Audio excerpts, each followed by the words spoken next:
It is Friday, January 26th, and the Splash Zone is back in your life. I am Matt Modai with my 4 favorite NBA player props for tonight. If I sound a little bit excited, it's because we had an awesome night last night. So before I give you today's picks, I'll do a recap from yesterday, where we went 3-1 on my 4 NBA player props. The only play that I lost was Tyrese Maxey. I had him scoring 30 plus. He only scored 22. That was actually kind of frustrating because he had 22 points early in the third quarter, but the Sixers ended up getting blown out, so he really didn't play much in the second half. Ended with 22, but we cashed Tyus Jones 8 plus assists. And for those of you who follow my ladder plays, we cashed his 10 plus as well for a juicy plus 400 odds. And then both of our underplays cashed as well. Mikal Bridges under 22.5 points. That was a sweat. He had 21 points, and he was at the free throw line down 2, and he missed both, so he ended with 21. That's a W. And then Jamal Murray under 24.5 points. He didn't even come close to that. So awesome day yesterday. 3-1, up 2.4 units. That brings our total profit season to date. We are up 39.33 units with an ROI of 24.13%. It's been amazing, the success that we've had this year on these NBA player props on the Splash Zone. So if you're new to my channel, if this is your first time watching, I would recommend subscribing, because when we go on the next heater, which kind of already started, hopefully, assuming tonight goes well, you're going to want to be on the ride, in the ride for that, riding with us, whatever I'm trying to say. And then, of course, if you could like the video, comment, let me know your thoughts. If you like my bangers, if you don't like them, plays that you like, all that stuff, I love hearing. And let's get into these picks. So the first play that we're going to go ahead and lock in here is in the Thunder versus Pelicans game. Josh Giddey under 10.5 points, -120 odds at DraftKings. So this is our first play of the day. This is also going to be our only non-plus money banger of the day, our only play for minus money, and our only under play as well. Fading Josh Giddey and his points, which I think is an awesome play. So I mentioned in a previous video, granted that was when I was taking his over assists, which didn't cash, but previous video this week, I mentioned how it hasn't been a great year for Josh Giddey, both on and off the court. On the court, it seems like he's somewhat of the odd man out in terms of the young guys on the Thunder. Between him, Chet, Jalen Williams, and SGA, he's probably the most likely one to get traded. And I'm not even talking about the off-the-court stuff, which I'm not going to get into. On the year, he has gone under 10.5 points in 21 of 43 games. That actually is a little bit better than I thought. Right around half the games is better than I thought. But he hasn't been playing as well recently. He has missed this play. He has gone under in 6 of his last 10 games and in 3 of 5 as well. He's not the most dynamic offensive threat. He's more of a playmaker, a better passer than he is a scorer. And he's not a great three-point shooter as well. He can shoot if he's wide open, but it's definitely not a skill of his. And this defense against the Pelicans is an incredibly difficult matchup for someone like Josh Giddey. The Pelicans, they're just so long and lanky and physical. They do a lot to pressure guards who have to score on the interior and who really can't shoot. And guys like Giddey struggle against them. According to Courtside Pal, the Pelicans give up literally the fewest points per game to someone of Josh Giddey's scoring profile. That makes sense. 6 of the last 8 shooting guards against the Pelicans have gone under their point total over-under. Granted, one of the players that went over was Devin Booker, who scored 52. And yes, I had his under in that game. But obviously, Giddey is not even close to the type of score that Devin Booker is. Now, obviously, the point totals reflect that as well. But this is not a game that I expect Josh Giddey to play well. I love fading him in this matchup. I think he is going to come through for us by not coming through on the basketball court. Next up, Cavs versus Bucks. Donovan Mitchell over 31.5 points, +105 odds at ESPN Bet. Now let's get to some overs. Let's get to some plus money bangers.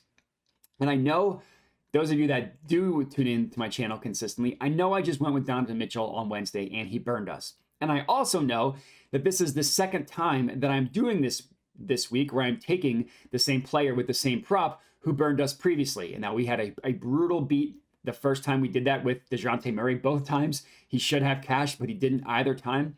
I'm not scared off of this one just because that happened. I really, really like this play for Donovan Mitchell. It's one of my favorite plays on the card. At the end, I'll tell you whether it's my favorite or not. But the reason why I like this play, everybody's going to point to the last game that the Cavs played against the Bucks, where Donovan Mitchell and the Cavs struggled. He had one of his worst games shooting-wise of the year. He only scored 23 points, which that doesn't sound terrible, 23 points. But he only shot 10 of 24 from the field. In the rear, excuse me, in the real kicker here is he shot 2 of 11 from 3. That 3-point percent is especially gross.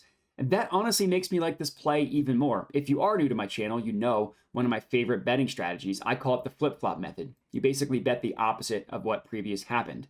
The two reasons why I like that. Number one, the NBA is weird. There are high highs, there are low lows, and there's everything in between.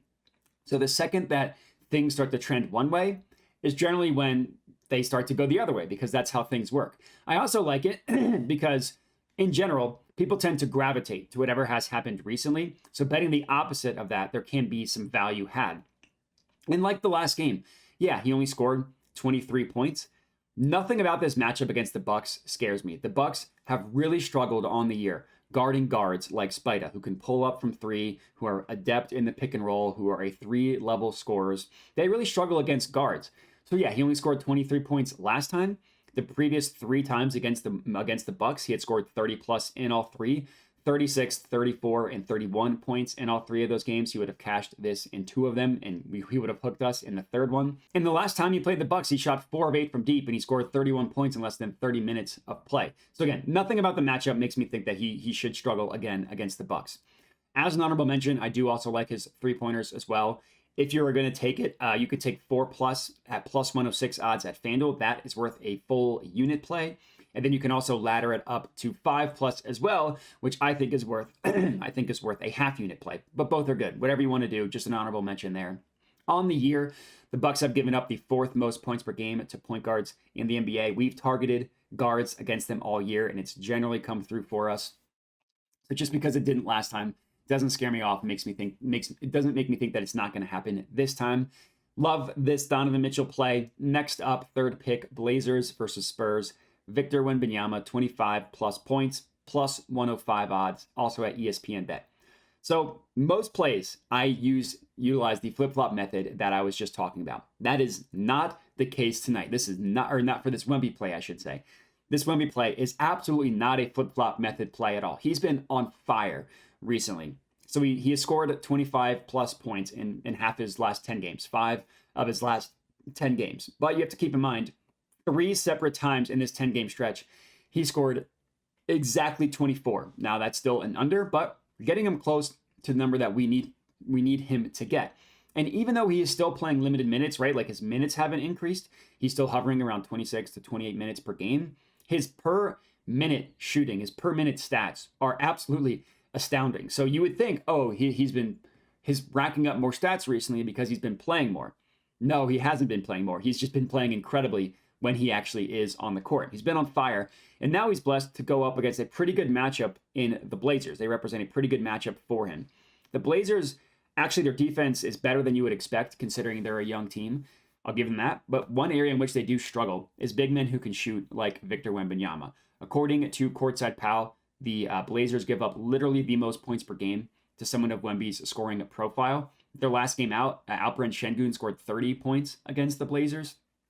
So if you look at Wemby's stats, you're going to say he's only hit 25 points in 10 games this year. Why would I take that?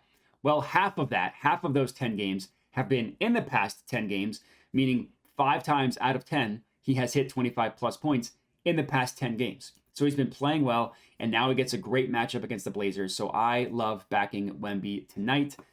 And lastly, our 4th and final pick of the slate and the Mavs versus Hawks, Luka Doncic, over 10.5 assists, plus 115 odds at ESPN Bet. I always try to save our last play of the evening to be our spiciest play in terms of odds. Granted, plus 115, we generally actually have spicier odds than this. It's not as good as we normally get, but that's just where the board fell. I wasn't going to have these super juicy plays just for the sake of having them. And I really like this Luka play. It's our only non-points play of the day as well. And this absolutely is a fade of recent events. Luka has only gone over this number in 3 of his last 10 games. Twice in that span, he had exactly 10, so came close, but still went under. But this is a type of matchup where you want to target Luka assists, where he could rack up 15 assists against the Hawks. For starters, it's not like Luka is not a good passer. I mean, 10.5 assists is a lot, but he's 3rd in the NBA in both assists and potential assists per game at 16.4 potential assists per game. The only guys higher than him are Trae Young and Tyrese Halliburton.